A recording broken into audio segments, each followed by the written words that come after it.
Okay, so welcome to the financial focus portion of our weekly webinar. And today we're going to be talking about when should you begin to collect your Social Security benefits. So this is that age-old question that comes back to us all the time.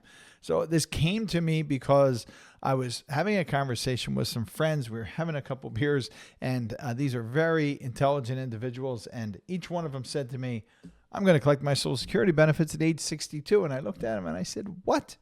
With all the things that we talked about, with all the things I know going on in your life, and they're all married individuals. And we're going to focus on a married example today. But if you're a single individual as well, you should also do the analysis. Find out what situation is best for you. There are so many different claiming strategies that you can find yourself in. And once you do it, with some exceptions, and you've got about a year, it's irrevocable.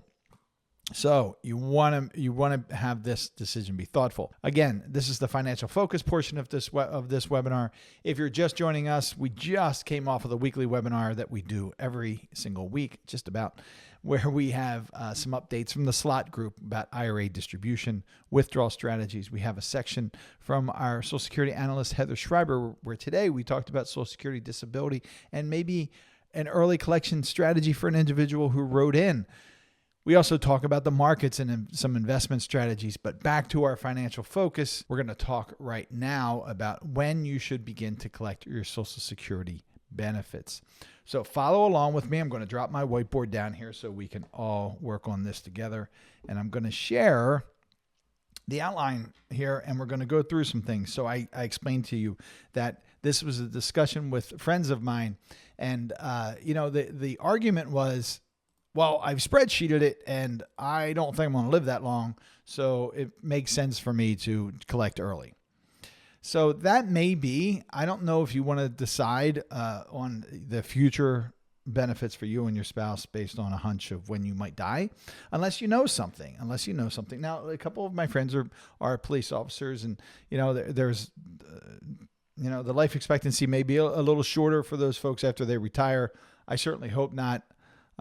But there could be an argument made for that just because of the stress of the job, but there's the stress in a lot of jobs.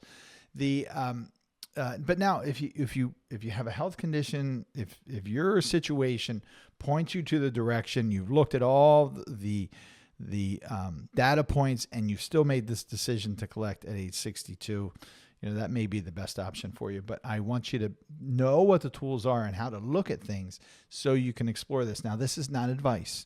You hear me say this over and over again. And if this is the first time you're listening, this is the story. This is not advice. Advice is very individualized. If you want to reach out to us for advice on your Social Security planning, if you want to have one of these reports, one of these financial plans that we talked about, that we're going to talk about, you can reach out to us at questions@attleborowealth.com.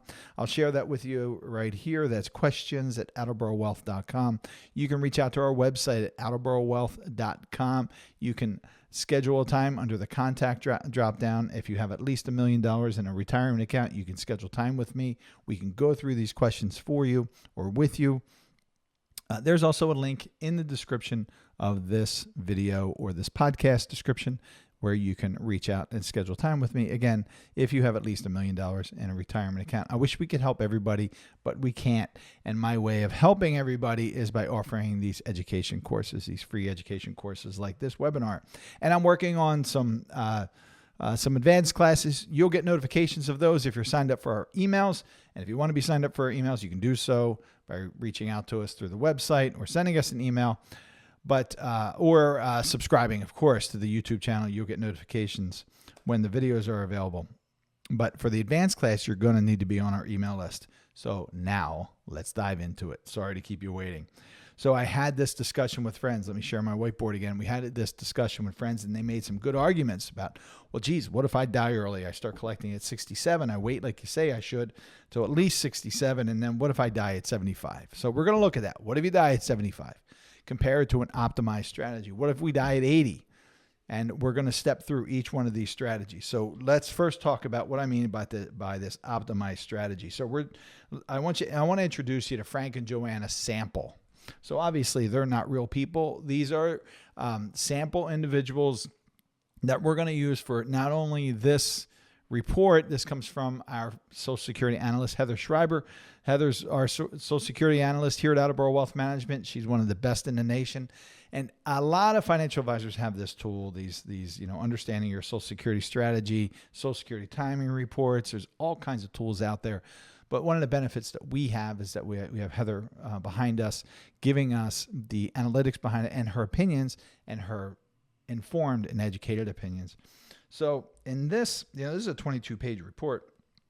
I'm just going to call out a couple pages for you. And this first one is, let's talk about Frank and Joanna. So Frank and Joanna are both 67 years old.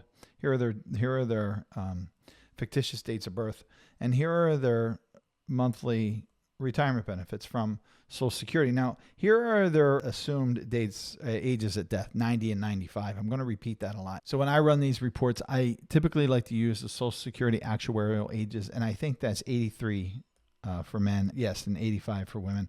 So that's okay. Using 90, 95 works for our example today. And then we use a 2.5% inflation. We've got some other tax rates, but then we go down here and we look at these cumulative values. So here you see where this star is. This is the suggested, the optimized strategy for collection for Frank and Joanna. So this report is telling us this, the report runs an algorithm, and it tells us the best opportunity for Frank and Joanna together as a married couple is to collect Frank collects at age 70. Joanna starts at age 67 for a cumulative value of Social Security benefit of $2,684,868. So this strategy tells us that the optimized strategy for Frank and Joanna, using this star here, you can see it with the star here, is Frank collecting at age 70, Joanna at age 67, and that gives us a cumulative benefit for your Social Security benefits of $2,684,868 over their lifetime. Now, we look at these alternate strategies. Well, we have Frank at 67 and Joanna at 67. Well, that reduces the benefit by $260,724 over their lifetime. It takes it down to $2,424,144. That's what you're projected to receive from Social Security Administration, again, with that built-in inflation. Now, if we collect at age 62, these friends of mine were talking about, they both collected at age 62. Well, this cumulative value drops down to $1,968,375. $1,968,375. That is $716,493 less. That's a significant amount. So that's a big difference, obviously, $716,493 over the lifetime. But this is where one of my friends would say, yeah, but that's showing if I live to 90, I don't think I'm going to live to 90. So we have to use different tools to flesh out those questions. And of course, if Frank and Joanna both wait until they're 70, the difference is a little less. And it's surprising to some people where you're telling me if Joanna starts at age 67, instead of waiting until 70, she's going to earn more benefits, Social Security benefits. And in this case, yes. So our job isn't to make people delay. Our job is to give you, first of all the information, let you make the best decision you can, but to show you all the options. So moving on from here, there's a lot of information in this report. I'm not going to go through every page, but there's a couple things. It's got the tables. It shows you what your total benefits are over your lifetime. It shows you what the annual benefits are, what the cumulative benefits are, and how they add up over time and how they get to those numbers. So that's always helpful. And then they have this checklist, this action plan. Well, on October 30, 2032, Joanna files for her benefits. Apply 3 months prior to the date the benefits would start. Application may be made anytime during this month. Then Frank files for benefits in 2034. Joanna may apply for spousal benefits. At the death of the first spouse, you can apply for spousal benefits. So it's a nice little checklist. But again, this is great information, but this isn't everything. So let's move on from there. So I said to Heather, our analyst, I wrote to her, I said, Heather, I had this conversation with friends of mine, and I'm going to do a webinar about it because it inspires me. These are, again, very smart people, and I want to give them and you all the facts to make this decision because I know it's a big one. So I wrote to Heather and I said, tell me some of your thoughts around this. I gave her some of the details. She said, you're going to read along here. And if you're just listening to the podcast, I'll read it to you. When the first spouse dies, Heather says, only the higher benefit of the two remains. So if the higher income earner filed early because he was concerned about not living long enough to make waiting worth the risk, if his spouse was a lower earner, that may have been an unwise choice for the low-earning survivor who may have to live on a much smaller benefit for the rest of her life. If the couple had similar healthy benefits, it isn't nearly as important to focus on what the higher earner does in terms of timing, but it generally should be a goal for both to wait until full retirement age, or one to wait until age 70 and the other to file at full retirement age to maximize lifetime cash flow while also protecting the survivor. So that's from Heather. And then for you, I went to Social Security Online because I want you to see this reduction of benefits compared to collecting age 67, full retirement age for most people. And we're going to look at full retirement age kind of across the board. And early, age 62. So you can check this out yourself. You go to socialsecurity.gov, and it's the benefit reduction for early retirement. Let me make this a little larger. So this shows primary and spousal benefits at age 62. I'm right up here. Benefits based on $1,000 primary insurance amount. That's what they call your basic benefit at age 67. And they're just using $1,000 as an example. So you'll see it has years of birth over here, and what then your full retirement age are, and you often see full retirement age as FRA. So 1937 or earlier, it's 65, and then as we get younger, it goes all the way to your full retirement benefit at age 67. And, you've got in between 66 and 2 months, 66 and 4 months, 66 and 6 months, 66 and 8 months, 66 and 10 months. And very, very soon, most people who are collecting retirement benefits are going to be 67 or above. So, and then if you're collecting early, you have these number of reduction months, and you can see that reduction amount can be as high as 30%. Now that's a forever reduction, and that's part of the issue with collecting benefits early. So in this example, if you had $1,000 primary insurance amount for yourself, well, you would receive $700, but it also affects your spouse because your spouse would have a 35% reduction and only receive that $325 as a spousal benefit. So this is, again, a permanent reduction, and it'll affect you both for the rest of your life. So it makes sense to go through the work to see what that dollar effect would be. So you saw here, going back to Heather's report, that Social Security collection number is a big one. The difference between the optimal strategy, and that's what we're going to be using, compared to age 62 in just Social Security collection, I'll make this larger, is $762,493 over your lifetime. But again, lifetime for these people is age 95 for Joanna and age 90 for Frank. And you, like my friends, might be saying, I don't know if I'm going to live that long. So let's look at different ages. So follow me back here to my notes. And we're going to review the plan. So now we're going to go to the other screen. So this is our financial planning program that we use, and we're going to run through these different things. So I'm going to explain some things to you. The first thing is base facts. Base facts is a term that we use in financial planning, and you see that right here. So that is everything as it is today. So in the case of Frank and Joanna, pretend they're a client of ours. We said, Frank, you collected age 70.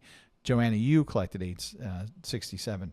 Now, let's pretend they come back to us and they say, we're worried just because we talked to some people, not for medical reasons, that we're going to die early and we're not going to collect our benefits. And maybe they spent some time going down a rabbit hole on Instagram, Facebook, what have you, or talking to friends like mine, and they're pretty well decided about this. And we would say, okay, let's run through the numbers. So let's do that. So let's first say, okay, let's look at just the base facts and a comparison of collecting at age 62.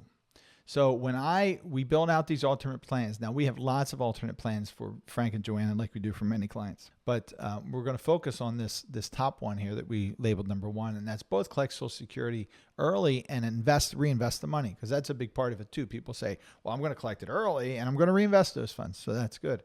So you'll see here we have what's called a lifetime portfolio value, and this is a linear projection.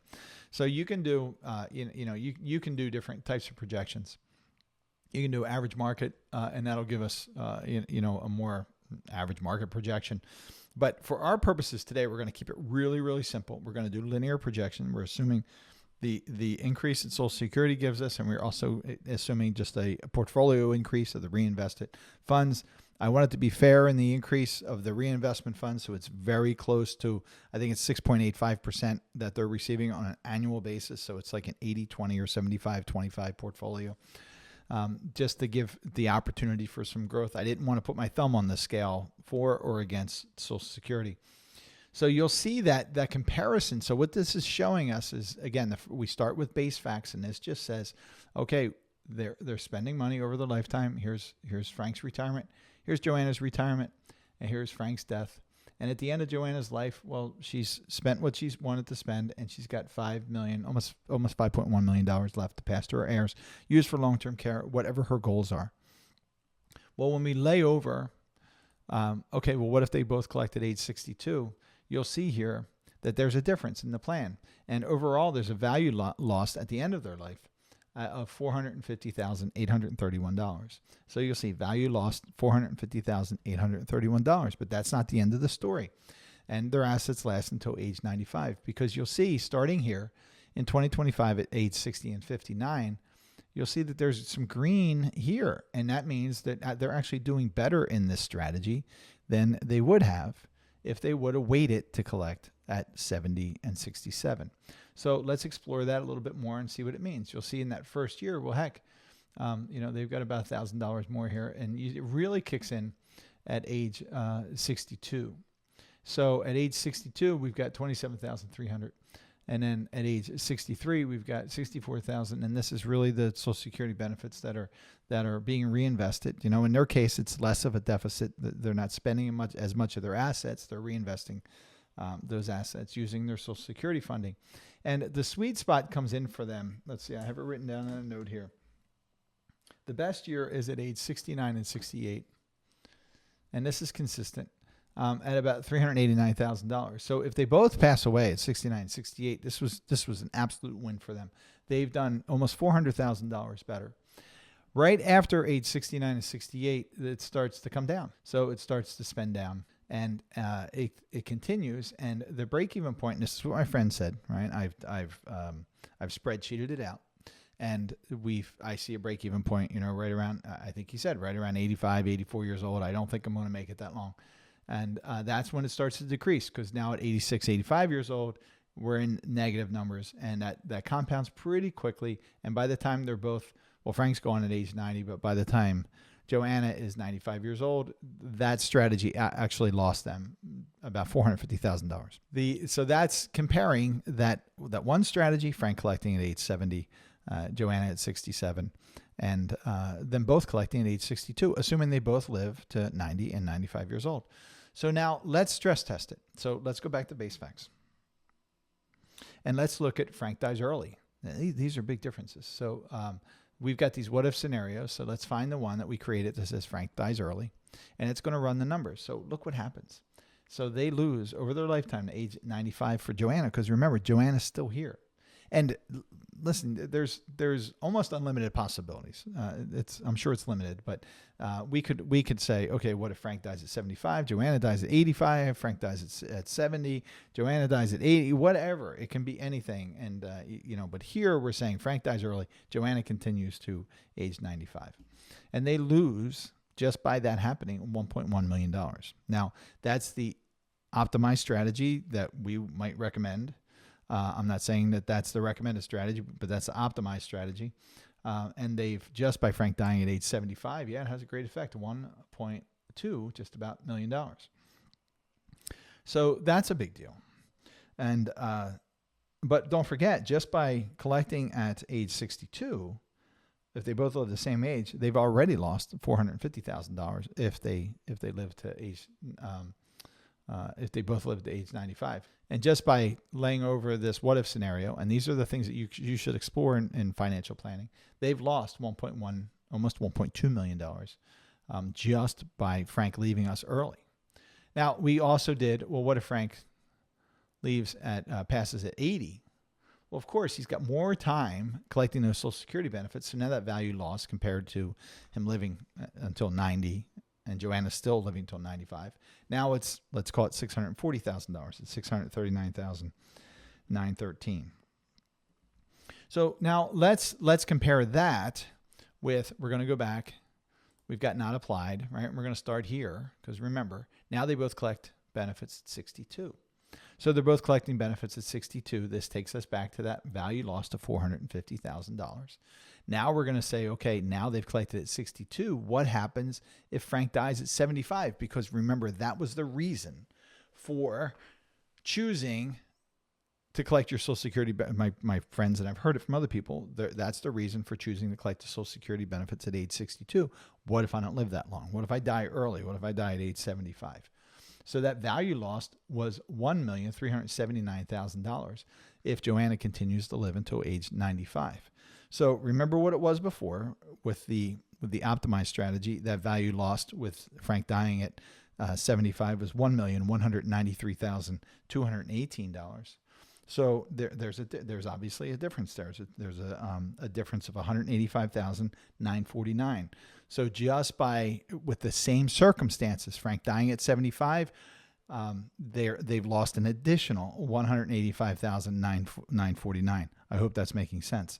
So it's actually by Frank saying, I don't trust that I'm going to live, so I'm going to collect early. He actually puts more risk on Joanna because he's reducing her nest egg even more because she has to spend more, not receiving those higher benefits over time.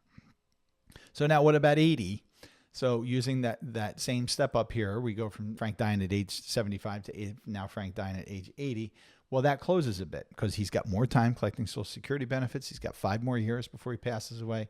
Now that value lost is $1,026,536. Now remember, compared to the optimized strategy was $639,913. So the difference there is $386,623. Now 80 is, I think most of us believe, unless you got something working against you, that you got a pretty good shot at making it to 80. So the difference between collecting Social Security benefits in this case, and everybody's different, so you've got to do the work, you've got to do the comparison, and if it works, I'm happy to do it. I'm happy to help you with it. But it's $386,000 difference potentially for your spouse. Now, if you're single, you have to pay attention to this too, because there are things that you might need. It's not about the end game. It's not about, well, geez, at the end of this time at 95 years old, I've got X number of dollars more. It's more that you can spend over your lifetime, right? Because when you do the projections, when you do the work, when you do the planning, you can work on spending that more over your lifetime. Or you can use it for things like long-term care needs that you have, or what have you. You're just going to have more resources potentially. So now we looked at both collection at age, the optimal age, so age 67 for Joanna, age 70 for Frank. And with that collection strategy, Frank dying at 75, Frank dying early at age 80, both of those being earlier than anticipated. And then we looked at both collecting at age 62, their benefits, and Frank dying at 75 and Frank dying at age 85. And you can see that there's what I think is a significant difference. If Frank dies at age 75, there is a larger deficit, $185,000. Call it $186,000. It's $185,949. A larger deficit than if he had the other collection, the original collection strategy. And if he happens to die at 80, it's even bigger. It's $386,623. So that's now. Let's close this out. So we're not applying any early death scenarios, but we're jumping down to 67. Well, what if we both wait until 67? I don't want to wait all the way until I'm 70. I will meet you in the middle, and collect at age 67. So that is at least your full retirement age. So now you're not in discount mode, right? Because remember, you get discounted depending on how many months you take early. So we went from the absolute earliest, age 62, and the largest discount, and you can go anywhere in between, right? 62 and 2 months or 1 month, all the way up to just a 1 month before your full retirement age, the discount would still apply. But if you wait until that full retirement age, well, you're not getting discounted anymore. So you're going to see these numbers shrink. The differences shrink significantly. So now they both collect at age 67 compared to Frank waiting until 70 and Joanna collecting at age 67. Now the difference, the value lost in that strategy is $120,857. Not as big. It's still something, right? You got to wait till age 95 to realize that over your lifetime. There's still some green here where it makes sense. But over the long run, you've got a $120,000 deficit by collecting earlier than the proposed, not early in the scheme of Social Security, but earlier than the optimized. Now, I will share with you that I have lots of clients who make this decision. We'll present a comparison like we do with Heather, from Heather. We'll put it up on the board and have these discussions using the financial planning tools, and they'll still say, I feel better collecting that money at age 67, especially if we're doing some tax efficient strategies and tax planning around Roth conversions, paying our taxes early. Some people like the idea of using their Social Security to help pay those taxes, but hardly ever early, folks, again, unless there's some huge compelling reason. So you see that the gap closes significantly when you're talking about a 67 full retirement age collection strategy as opposed to early, and the earliest you can get at age 62. So now we're at $120,000 difference compared to a $450,000 difference with both collecting at 62. So now let's kill Frank early, off early. So now he dies at 75. Well, that value lost is $1.4 million compared to the other collection strategy of $1.193 million. So that, of course, is a difference of $215,540. So there's an additional amount lost if Frank happens to die early if he follows the collection strategy of both collecting at 67. So you see the risk is just layered on here. Age 80, if Frank passes at age 80 using the both collecting at age 67, well, the value lost is $844,831 compared to $639,913. So that's a difference of $204,918. And you can see, I kind of like showing these, how this plays out over time, and let's look at the first one, because you can see some growth here. So we'll go to both collect at age 62, and we'll keep Frank alive until 90, and you can see here that we, as I showed you, it adds up, and we see the highest year. If you're looking at your accounts and you say, well, geez, this worked out for me, age 69, 68, you might be going out and celebrating. But it doesn't take long to hit that point. Well, I guess it's a little while, 86, 85 years old, but now there's no turning back from that, and you're going negative. So, and then of course, when we lay over what if the whole reason for you doing this, you're not gonna last as long. It just gets worse, right? So all of a sudden now at age 80, you're no longer here. Your spouse is living off of less, and these deficits get pretty big, and suddenly it's $1.3 million. That's the total value loss, and that's a significant difference. So there are the things you should be looking at. I hope this comparison is helpful, and I hope me sharing with you some of the tools that we use is helpful. So let's just do a recap here.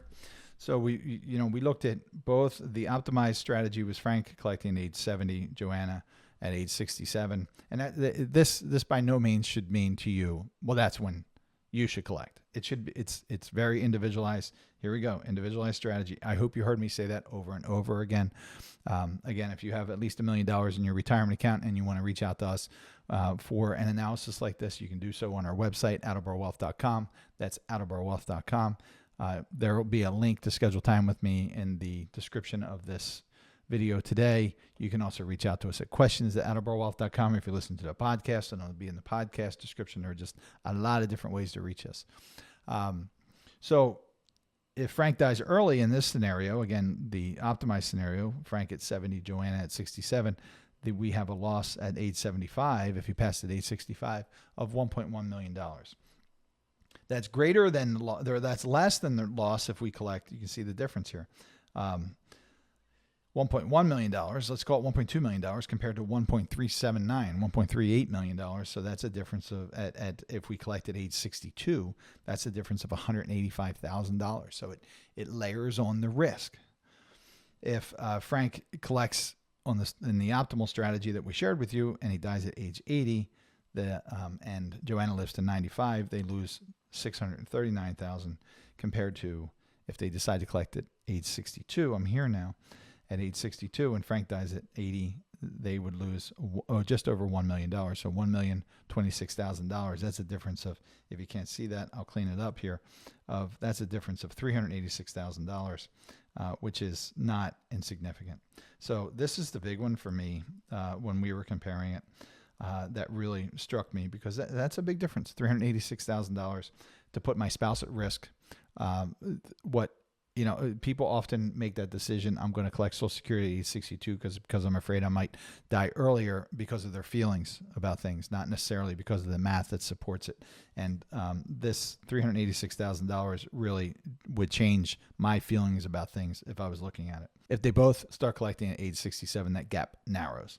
So if Frank dies early, well, let's go back. If they just both collect at 67 compared to the recommended scenario in this case, it's a $120,000 difference as opposed to a $450,000 difference. So you see, waiting until that full retirement age, because remember, 67 is in fact their full retirement age. They can earn whatever they want if they want to continue working. And remember, the only difference in these comparisons is the only change is the collection of the benefits age, the Social Security benefits age. We didn't make any portfolio growth assumption changes. We didn't add any other income. It's just the changes to the Social Security collection strategies. All right, so looking at age 67, if Frank dies at age 75, if they're now collecting at 67, Frank dies at 85, the difference is, or the loss is $1.4 million. The difference is $215,540.